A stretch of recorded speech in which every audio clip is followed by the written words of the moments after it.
읽었던 본문 사도행전 21장 17절부터 26절까지의 말씀을 중심으로 배려입니까? 타협입니까? 라고 하는 제목으로 함께 은혜를 나누겠습니다. 예전에 전도할 때가 있었어요. 공원에 가서 전도할 때가 있었는데 가족들끼리 막 이렇게 재밌게 앉아서 노는 거예요. 근데 이제 저기 전도지를 주면서 예수님 믿으세요, 천국 가세요, 뭐 이렇게 전도를 뭐 하려고 했는데 머뭇할 때가 있었어요. 왜 그랬을까요? 하나는 전도한다고 제가 가가지고 괜히 그 가족들이 막 즐겁게 노는데 분위기 깰까봐 그런 마음이 살짝 들어가지고 거기 들어가서 막 하기가 조금 그런 거예요. 이거는 배려일까요? 타협일까요? 나름 배려였죠.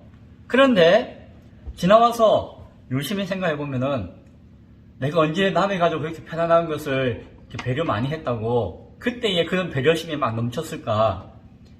그게 가가지고 그 사람들에게 눈치 보이고 괜히 마음으로 욕먹을까봐 눈총 받을까봐 그게 두려워가지고 그냥 자기들 편하게 노는데 당장 저게 행복한 거니까 내가 깨면 안 되지라고 스스로를 위해서 내가 마음 편하려고 타협한 것일 수도 있다는 생각을 했어요. 그래서 행동은 똑같은데 그것이 상대방을 먼저 생각하는 것은 배려가 될 수 있고 행동은 똑같은데 자기 마음과 자기 입장을 먼저 생각할 때는 그게 뭐다? 일종의 타협이 될 수 있다는 거죠. 그런 생각을 하게 되었습니다. 배려입니까? 타협입니까? 라는 제목 가운데 이런 생각들을 오늘 본문을 통해서 함께 나눠보기를 원합니다. 자, 바울이 예루살렘으로 가게 되었죠. 성령께서 가면은 결박당하고 박해당한다라고 계속 알려주었어요. 많은 예언자들과 성령의 음성을 듣는 사람들을 통해서 알려주었어요. 말씀은 하나였는데 반응은 전혀 반대였다고 했죠. 바울은 내가 죽더라도 죽을 각오를 하고 가겠다, 성령에 매어 가겠다라는 입장이었고 그 외에 모든 제자들과 통역자들과 누가나 디모데나 모든 사람들은 가면 죽습니다. 안 됩니다. 많이 보이는 것을 이렇게 합니까? 라고 하면서 반대를 했던 것을 우리가 지난 시간에 나누어 보았죠.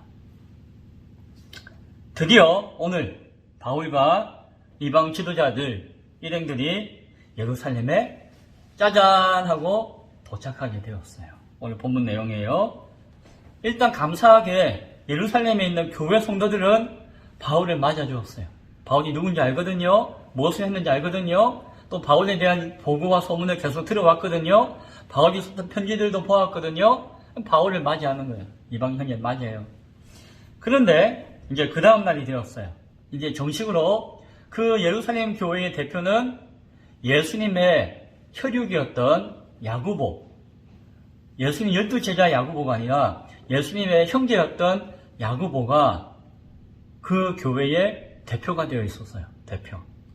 사도들은 눈에 안 보여요. 아마 사도들은 예루살렘 교회에 있지 않고 아마 바울처럼 각 지역으로 전도하러 복음 전하러 이렇게 흩어져 있는 것 같아요. 예루살렘 교회는 사도들이 있었으면 사도가 대표가 될 법도 했는데 물론 왔다 갔다 했겠죠. 사도들도. 그런데 공식적인 대표는 야고보였다라고, 사도는 아니었지만 예수님의 동생이었던 야고보였다라고 해요.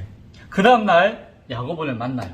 공식적인 면담 자리죠. 그래서 야고보뿐만 아니라 예루살렘 교회에 있는 장로들, 지도자들이 모인 것이에요. 그래서 교회 지도자 회의가 열린 것이에요. 그리고 그 자리에 바울이 가서 이제 선교 보고를 하는 것이에요. 자신이 아시아 지역을 거쳐서 유럽 지역을 거쳐서 많은 일들을 했잖아요. 복음 전하고 죽을 뻔하고 하나님 지키시고 하는 것들에 대해서 교회에 있는 그대로 하나님이 나의 사역 가운데, 우리의 사역 가운데 이렇게 역사하셨습니다라고 다 보고하는 것이. 듣고 나니까 이게 다 드라마잖아요, 이게. 영화 같은 이야기잖아요. 그러니까 거기 있던 성도들도 다 그렇구나 하면서 끄덕이면서 하나님이 함께 하시고 하나님이 지키시고 하나님께서 도우셨습니다. 하나님의 일이었군요 하고 하나님께 모두가 영광을 올렸어요. 그런데 사실 그것은 당연한 것이고 그것이 순수했다는 것인데 그들의 중심은 조금 달랐던 것 같아요. 하나님께 영광 드리고 보고가 다 끝나고 난 다음에 이제 예루살렘 교회에 진심을 바울에게 이야기해요. 그것이 뭔가 하니 일종의 경고였어요. 경고. 바울, 당신이 저 이방인 지역에 다니면서 이방인들에게 복음을 전하고 하는 거 너무너무 수고 많았습니다. 그런데 우리가 듣기로 각 이방 지역에 있는 유대인 회당에서 유대인들을, 우리 민족인 유대인들을 향해서도 복음을 전하고 예수를 전하면서 말씀을 가르치고 했던 것을 또 우리가 다 듣고 알아요. 전해왔던 사람들이 다 보고를 하니까. 그런데 당신이 유대인들에게 오늘 성경을 보니까 모세를 배반하라고 하고 할례를 받지 말라고 하고 유대인의 징표인 할례를 받지 말라고 이야기하고 우리의 유대인의 율법적인 전통을 관습을 무시하라고 지키지 않아도 된다라고 이렇게 유대인들에게 가르쳤다라고 하는 소문이 우리 가운데 다 알려졌고 우리 교회 가운데 온 유대 지역 가운데 다 알려졌습니다 라고 이야기하는 것이에요. 그런데 당신이 알다시피 예루살렘에 믿음을 가지고 예수님을 믿는 사람들 가운데 다 유대인이잖아요. 근데 유대인들 가운데 예수를 믿고 교회 나오게 됐잖아요. 그런데 믿음을 가지고 있는 사람들 가운데서도 율법에 유대인의 전통과 문화와 율법에 아주 열성분자들이 많습니다. 아시죠? 오늘 성경은 몇 명이라고 하나요? 수만 명입니다. 라고 해요. 수만 명. 예루살렘 교회 안에 성도가 그 정도 안 될 것 같은데 율법의 열성을 가지고 있는 성도가 수만 명이라고 할 때에 조금 의구심이 들어요. 그런데 그 당시가 어떤 기간이었죠? 오순절 기간이었어요. 그래서 그 기간 안에, 몇 주간의 기간 안에 예루살렘을 방문했던 유대인들이, 각 지역에 있는 유대인들이 엄청 많았대요. 뭐 성경에는 기록되지 않았지만 역사적으로 보면은 그 명절에 예루살렘에 모이는 그 주변에 있는 유대인 숫자가 200만 명이 넘었대요. 200만 명. 그들 가운데 예수를 믿고 열정을 가지고 있는 사람들이 평소보다도 더 많이 모였겠죠. 각 지역에서. 그러다 보니까는 수만 명이라는 이야기가 전혀 그냥 과장된 이야기는 아닐 수 있겠다라는 생각이 들어요. 20절에 형제여 그대도 보는 바에 유대인 중에 믿는 자 수만 명이 있으니 다 율법의 열성을 가진 자라. 근데 이 사람들이 무슨 소식을 들었다고요? 바울이 모세를 배반하고 할례를 거절하고 여러 가지 유대 관습을 다 무시하는 처사를 저 이방 유대인들에게 가르치고 다녔다는 소식을 들었다는 거예요. 그럼 이 정통적인 유대인들, 율법에 아주 열정적인 유대인들은 어떻게 할까요? 바울 저거 예전부터 마음에 안 드는데 몹쓸 사람이구나. 저거는 뭐 사도도 아니고 종교 지도자도 아니고 믿음을 가지고 뭐 저 따위 믿음을 가지고 저런 짓을 하는 거라고 하면서 이를 빠득빠득 가는 사람들이 그 수만 명 가운데 상당히 많이 있다는 것이에요. 왜 야고보가 그런 이야기 했을까요? 당신의 행실에 대해서 교회 가운데, 예루살렘 교회와 지역 가운데 소문이 안 좋다는 거예요. 그래서 언제 어디서 뒤통수 맞을 수 있으니까 조심하십시오 라는 것이. 한편으로는 바울을 배려하는 마음도 있을 것이에요. 그런데 그거 다는 아닌 것 같아요. 왜냐하면은 바울에게 그래서 이렇게 제안을 해요. 무슨 제안을 합니까? 지금 우리 교회에 나실인으로서 서원을 한 사람이 4명이 있는데 유대인들 전통 가운데 있죠. 특별한 어떤 서원 가운데 머리 깎고 이렇게 막 한 40일 동안 금식하고 기도하면서 나실인에 서원을 하는 관습이 있었던 거예요. 유대 전통이 있어요.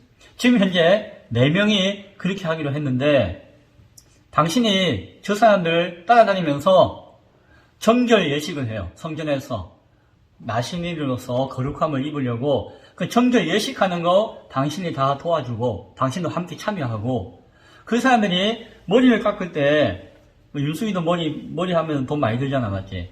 그 당시에도 머리 깎을 때 돈이 많이 들었대요. 그 4명의 머리 깎는 비용을 당신이 다 지불해 주십시오. 그리고 정결 예식을 하고 머리 깎는 거 돈 다 대주고 해가지고 다 마치고 나면 성전에 가가지고 그 보고하십시오. 나도 이들과 똑같이 이 유대의 관습과 전통에 아주 성실하게 잘 지키는 사람인 것을 보여주라는 것이에요. 그러면은 많은 유대인 출신의 성도들이 바울의 그런 모습을 보고 아, 바울 정통 유대인 맞구나. 아, 바울 우리의 율법과 전통을 무시하는 사람 아니구나라고 인정을 받게 될 것이다. 그러면은 당신이 사도로서 교회의 지도자로서의 권위가 바로 설 수 있으니까 그렇게 하십시오라고 제안을 하는 것이 야고보와 장로들이. 이게 옳은 걸까요? 틀린 걸까요? 한편으로는 배려예요. 어떤 배려입니까? 당신을 오해하고 있는 이 성도들을 향한 배려. 이 성도들이 당신을 오해해가지고 뭐 사고를 치거나 뭐 죽이거나 하면 안 되니까 이 사람들 생각해서라도 당신이 좀 그렇게 신용이라도 아니죠. 그렇게 행동하십시오라고 하는 것이. 그리고 바울 당신도 여기서 안전하게 있으려면은 그렇게 하는 것이 피차에 좋습니다라고 서로를 위한 배려입니다라고 이야기를 하는 것 같아요. 그런데 바울이 오해받았던 것이 진실인가요? 아니에요. 바울은 모세를 배반한 적도 없었고 율법과 간섭을 무시한 적도 없었고 할례를 받지 말라고 막 가르친 적도 없었어요. 그것을 뛰어넘는, 그것을 모두 상쇄하고도 남는 예수 그리스도의 온전하심을 가르치고 전했던 것이죠. 그런데 그것이 마음에 안 드는 사람들이 온갖 말을 지어내면서 그 각 지역에서 유대인들이 바울을 막 죽이려고 했잖아요. 그때마다 바울이 피하기도 하고 했잖아요. 그 사람들이 여기 와서 소문을 내고 거짓된 보고를 하는 것이. 그런데 예루살렘 교회가 바울을 온전히 믿어주지 못했던 것이. 그러니까 이렇게 해가지고 이게 뭐 당신 좋고 교회 좋고 누이 좋고 매부 좋고 다 좋은 게 좋은 거니까 이렇게 하십시오라고 이야기한 것이. 바울은 어떤 사람입니까? 예전에 안디옥 사건에서 베드로가 그 야고보 보냈던 사람들이 유대인들이 왔을 때에 책망 잡힐까봐 이방인들과 함께 먹으면서 교제하고 했던 그 자리를 휙 피해버렸어요. 왜? 이방인들과 함께 먹고 마시고 교제하는 것을 불법하다고 여겼기 때문에, 부정하다고 여겼기 때문에 괜히 와가지고 말 나오고 막 이렇게 하는 것이 귀찮아가지고 그 자리를 피한 적이 있어요. 그때 바울이 당신이 지금 사도 중에 사도면서도 어떻게 이런 짓을 합니까? 라고 하면서 태워놓고 면전에다가 비판을 하고 그것은 외식입니다. 가식입니다. 거짓입니다. 그래서는 안 됩니다. 라고 했던 사람이 바울이었어요. 바울 입장에서 그런 이야기 들을 때에 마음이 어땠을까요? 그렇죠. 괴로웠을 거예요. 이게 거짓인 것을 알잖아요. 나는 안 했는데 그래서 변명하기 위해서 오버해서 뭔가 막 돈을 내고 막 흉내내야 된다는 이야기잖아요. 저라도 그랬을 것인데 바울의 성정상 굉장히 괴롭고 힘들었을 것이에요. 바울도 보통 사람이 아닌데 그런데 교회의 결정이고 교회의 제안이잖아요. 무시를 못하는 것입니다. 그런데 바울은 그 마음 가운데 어떤 마음이 있었느냐 하니 나는 내가 괴롭고 힘들더라도 내가 어렵더라도 상대방을 배려하는 마음 가운데서 내가 죽으라면 죽는 척이라도 할 수 있다는 마음을 바울은 가졌던 것이. 그래서 자기가 살고자 한 것이 아니라 정말 죽고 싶은 괴로움이 있지만 교회의 결정을 따르기로 했던 것을 보게 되어져요. 바울의 마음이 고린도전서에 앞서 보냈던 고린도전서의 편지에 기록되어 있는 부분이 있어요. 고린도전서 9장 20절에 유대인들에게 내가 유대인같이 된 것은 유대인들을 얻고자 함이요. 율법 안에 있는 자들에게 나는 율법 안에 있는 사람은 아니지만 율법 안에 있는 자와 같이 된 것은 율법 아래에 있는 저 사람들을 얻고자 함입니다. 그리고 내가 율법이 없는 자 이방인에게도 또 그렇게 가는 것을 이렇습니다라고 이야기했던 적이 있어요. 그것이 바울의 마음이었어요. 이때에 그 마음이 그대로 드러났어요. 그래서 바울은 불편했겠지만 이 교회의 제안을 받아들였어요. 그 다음 날 가가지고 그 나시린 소원했던 사람 4사람 같이 데리고 다니면서 함께 정결 예식도 하고 성전에 가서 제사도 하고 그런 보이기 위해서 어찌 보면 보이는 종교생활 신앙생활을 했던 것이죠. 그리고 다 하고 난 다음에 성전 가서 신고도 해요. 나 김아무개 오늘 뭐도 하고 다 했습니다. 사인 딱 하고 신고를 다 하는 거예요. 그것이 오늘 읽었던 본문에 있는 말씀입니다.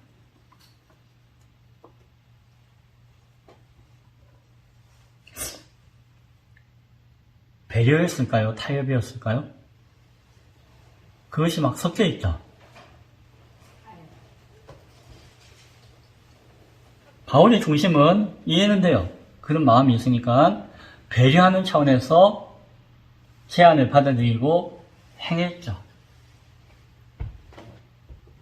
그런데 암만 바울이 했던 행동이 이해는 돼도 나중에 나오는 이야기들이나 상황을 보면은 이렇게까지 해야 되나 하는 마음이 들기도 해요. 이게 정말 배려인가? 아니면 바울은 알잖아요. 자기가 들박당해서 박해당하고 할 것을 알잖아요. 한편으로는 자기가 그렇게 되면은 일행들과 교회에 큰 어려움이 당하겠죠. 예전처럼 또 한 번 박해가 교회에 일어날 수도 있어요. 지금은 편안한데 그래서 내가 타협을 한 것이 아닌가 하는 생각도 들기도 해요. 사실 예루살렘 교회는 어떤 상황이었을까요? 그 지역 유대 사회에 타협하고 있었어요. 교회가 세워진 지가 한 20년 된 때예요.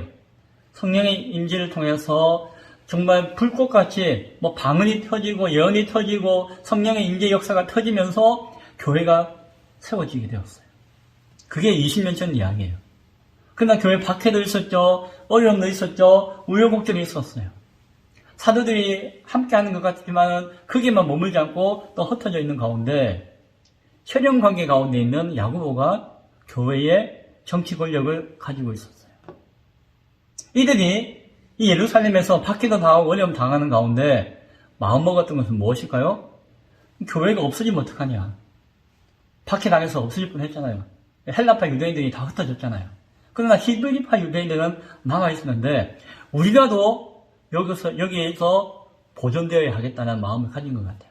그 이후로 교회는 유대 사회와 세상과 타협했던 것이 유대의 전통과 율법을 충실히 따르면서 예수 그리스도의 복음을 전하고 예수를 가르치고 증거하는 모습을 가지고 있었던 것이.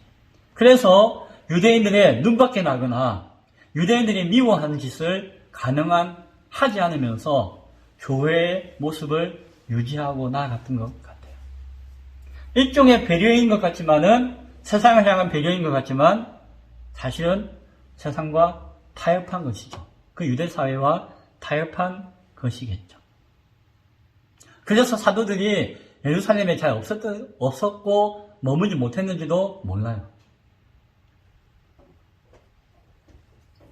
예루살렘 교회가 오늘 바울에게 한 것은 배려였을까? 타협이었을까? 바울이 오늘 행했던 행동은 온전한 그들을 향한 배려였을까? 일종의 타협은 또한 없었을까? 이것이 명확하게 선을 긋듯이 딱 구분되기가 어려운 것 같아요. 그러나 우리는 알죠? 무엇을 알까요? 그 사람은 안다는 것이.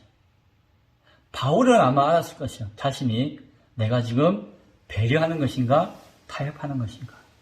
기준은 그 영혼들과 사람들을 먼저 생각하면서 내가 힘들고 어렵고 죽고 싶지만은 그 사람을 먼저 생각할 때 배려가 되는 것이고, 내가 중심이 되어서 내가 편하기 위해서 나의 유익을 위해서 행한다면은 그것은 타협이 되겠죠. 모습은 똑같고 사람마다 판단은 다를 수 할지라도 그 자신은 아마 분별할 수가 있었을 것이. 물론 어떤 사람들은 뭐 자기 자신도 속이는 사람도 있겠지만, 윤숙이가 직장생활 한 지 3년 된대요. 그렇죠? 벌써. 얼마나 대견한지 몰라요. 우리가 알다시피 주일날 쉬지 않죠. 어쩌면 주일날 손님이 더 많고 빨간 날 더 열심히 일해야 되는 직장이에요. 일종의 서비스하는 섬기는 일이기 때문에 그래요. 오늘 예배 참석했지만 감사하지만 또 예배 끝나고 점심 먹고 또 오후의 타임에 또 일하러 가야 되잖아요. 그 상황을 봐요. 그 상황을 보면서 우리는 알죠. 한편으로는 그럼에도 불구하고 믿음을 지키고 예배의 자리를 지키고 그 어려운 순간에도 교회에 나오고 했던 그 마음을 알기 때문에 우리는 배려하고 싶어요. 저도 배려하고 싶어요. 그래서 여러 가지 상황이 있으면은 주일 아침 일찍 예배 드리고 가기도 하고, 때로는 일을 마치고 주일 오후 늦게 예배 드릴 수도 있고, 때로는 정말 어떤 상황이 안 될 때는 토요일 저녁에 예배 드릴 때도 있었어요. 같이 성경 공부하듯이 모여서 같이 예배 드릴 때가 있었죠. 뭘까요? 배려하는 마음이에요. 서로 배려하는 마음. 그거는 한 영혼을 향한 배려뿐만이 아니라 또한 그 직장, 섬기는 직장 앞에 직장인이 성실해야 되잖아요. 그러니까는 그 직장을 향한 그 직장의 형태와 그것을 향한 배려감도 있어요. 또 한편으로는 우리는 주일이지만 어떤 사람들은 정말 휴일날 이곳에까지 맑은 공기 가운데 와가지고 정말 쉼을 얻고자 하는 자들이 또한 그곳에서 유익을 얻기 위해서 필요를 채울 수가 있잖아요. 그러니까 그분들을 돕는 것도 그 사람들을 향한 배려가 되겠죠. 내가 주일날 쉬고 싶어서 쉬면은 누군가는 그 자리를 채워야 되니까 그 사람이 주일날 못 쉬면은 안 되니까 또 동료를 향한 배려일 수도 있어요. 이런 배려들이 윤숙의 생활을 만들어가고 있죠. 그러나 우리는 동시에 생각해야 돼요. 윤숙이는 생각해야 돼요. 무엇을? 이것이 과연 배려인가 아니면은 타협인가? 직장의 눈치를 보기 때문에, 사람의 눈치를 보기 때문에, 아니면은 나의 생활 리듬과 습관 때문에 그냥 적당히 맞춰서 그냥 엄마 보기에 불편하지 않고 목사님 보기에 불편하지 않고 그냥 명색의 신앙인으로서의 모습을 가지고자 하는 나름대로 타협이 아닌가 하는 생각도 할 수가 있어야 하는 것이죠. 왜요? 그 배려라고 하는 것과 타협이라고 하는 것이 구분되는 것이 아니라 섞여 있거나 혼돈되어 있거나 하는 것이 일반적인 모습이기 때문에 그러합니다. 그래서 어떻게 해야 될까요? 자신의 마음과 중심을 바라봐야 되는 것이죠. 그리고 같은 현상과 같은 모습이라 할지라도 이것이 배려가 아닌 타협일 경우에는 그것에 대해서 스스로에게 냉철해지고 분발하고 깨워줄 필요가 있어요. 왜요? 배려는 선한 것일 수 있지만 똑같은 모습이라도 타협하는 것은 하나님 보시기에 악한 것이기 때문에 그럴 수 있다는 것이죠. 누가 알 수 있다? 자기 자신이 알 수 있는 것이죠. 목사는 부름받을 때에 하나님 앞에 약속해요. 서원하고 결단해요. 내가 세상 가운데 그 어떤 것보다도 하나님만을 우선시하고 하나님만을 바라보면서 살겠습니다. 하나님 일을 하며 있어가지고 어떤 유혹도 이겨내고 내가 험하고 좁은 길을 간다 할지라도 세상과 타협하지 않고 주를 향한 그 길을 걷겠습니다라고 헌신해요. 헌신의 소원을 하고 결단하고 가는 것이에요. 그 과정이 쉽지 않아요. 여러 가지 신학을 하고 하는 과정도 쉽지 않지만 그런 마음으로 가는 것이죠. 그런데 오늘날 그렇게 했던 많은 목회자들이 일을 하는 경우가 많아요. 나는 하나님께 위해서 헌신하고 수고하겠습니다라고 하지만 현실에 먹고 살아야 하는 거죠. 현실에 삶을 영위해야 되니까, 현실에 자식들도 키워야 되니까, 현실의 가정도 돌봐야 되니까 현실적인 문제들을 닥치니까 주중에 뭐 일용직부터 시작해가지고 뭐 직장생활 하는 사람들도 많아요. 큰 교회보다도 작은 교회가 많고 어려운 교회가 많다 보면은 어려운 목회자들이 많고 그들 가운데 상당수가 일을 하는 것이에요. 어떤 분들은 아예 사업을 해요. 내가 뭐 사업해가지고 돈을 많이 벌어서 뭐 선교하겠다 해가지고 뭐 무슨 일을 벌이고 막 사업을 해가지고 사업가가 되는 경우도 많아요. 목회자. 그런데 그것은 사실은 교회 법으로 따지면 불법이에요. 교회 법상은 목사는 목회만 하게끔 되어 있어요. 그런다 현실적으로 그렇게 해서는 살기 어려우니까 다양한 뭐 일을 하는 것에 대해서 다 허용해요. 암묵적으로 허용하고 묵인하고 인정해줘요.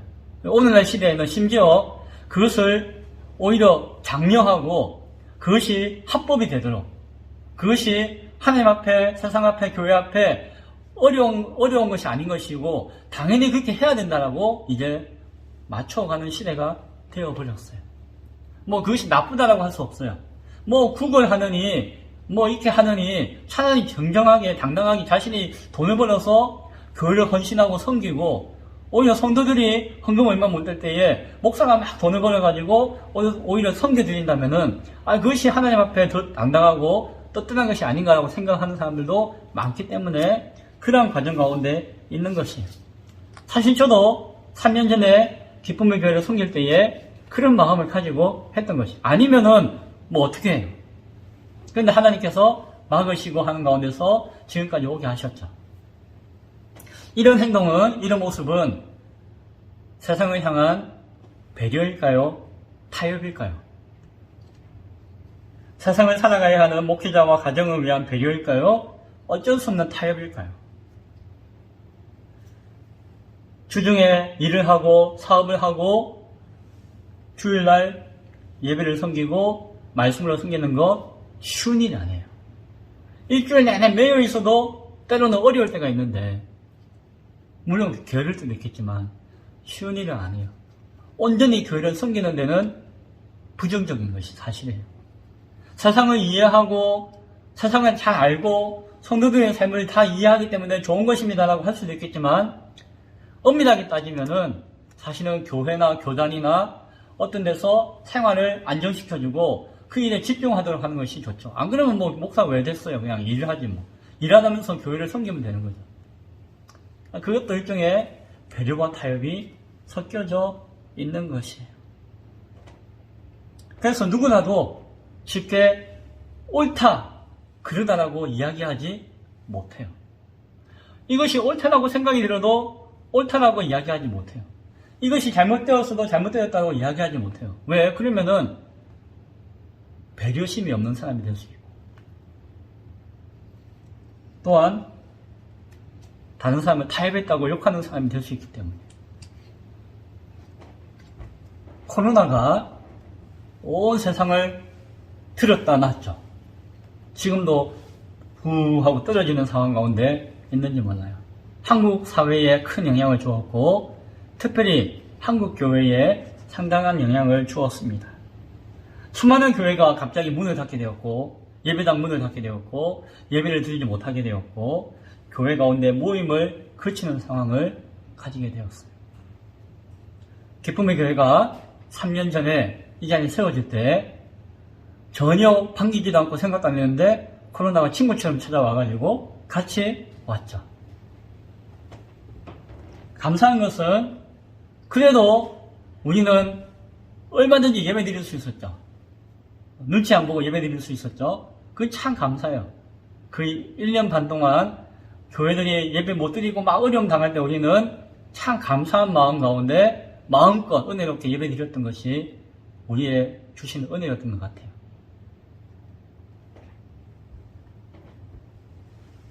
온라인 예배로 집에 앉아서 예배 드려도 나와서 예배 드리는 것과 똑같습니다. 괜찮습니다. 라고 가르쳐 줄 수밖에 없었죠. 그렇게 이야기할 수밖에 없었죠.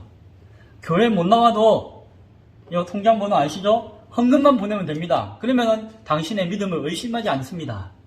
라고 이야기하고 인정해 주었던 때가, 그것을 인정하고 합법화했던 때가 얼마 전에 교회의 모습이었어요. 이제 예전과 같이 정상적으로 막 회복된 지 몇 달 안 됐어요. 그렇죠? 뭐 옛날 이야기 같지만 회복된 지가 얼마 안 됐어요. 세상을 배려하기 위해서 그랬다고 해요, 교회는. 교회가 안 되잖아요. 그러니까는 세상을 배려하고 여러분의 삶을 배려하기 위해서 우리는 문을 닫고 예배를 드리지 않고 이렇게 했습니다라고 이야기를 해요. 하지만 한편으로 보면은 세상의 눈치를 봤죠. 세상과 타협한 교회였다고도 말하지 않을 수 없죠.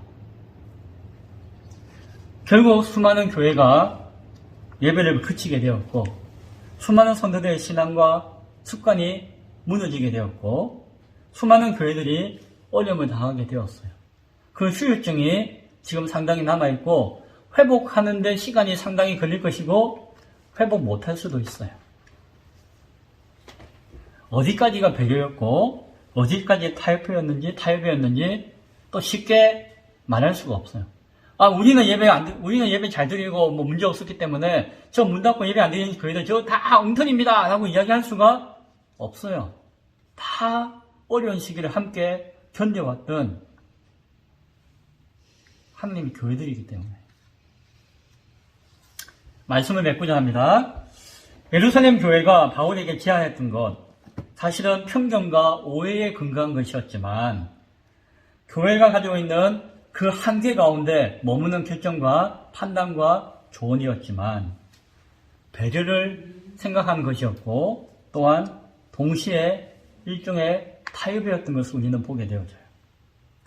바울도 그것을 받아들일 때에는 죽기까지 내가 하나님 앞에 가겠습니다라고 하는 결단과 그 마음이 변하지 않는 배려였다고 우리는 판단하지만 결과적으로 또한 교회의 위협과 자신의 안위와 동역자들의 평안을 위한 타협일 수밖에 없다라고 생각을 할 수밖에 없어요. 그런 생각이 드는 것이 사실이에요. 앞으로 이 시대와 사회는 더욱더 큰, 더욱더 강력한 코로나보다도 몇 배나 더 심각한 도전을 교회 가운데 줄 수가 있을 것이에요.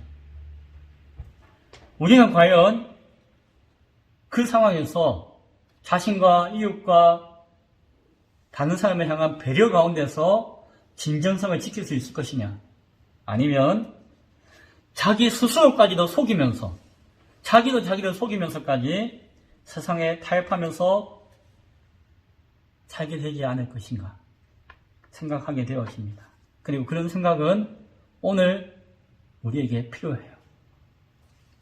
주어지는 작은 상황들 가운데 우리가 연단받고 훈련받고 앞서 제가 산에 간 이야기한 것처럼 우리가 그것을 통해서 새로워지는 경험을 하면서 그 큰 일들을 준비하게 되어질 수가 있을 것입니다.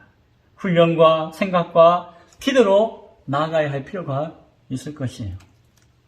마지막까지 진실하고 충성된 교회와 성도로 남기를 소원합니다. 그리고 그때 마지막까지 성령 안에서 분별하여서 세상을 이기고 세상 가운데 세상을 배려할 수 있는, 타협하지 않고 배려할 수 있는 우리 기쁨의 교회가 모든 성도들 될 수 있기를 간절히 축원드립니다. 기도하겠습니다.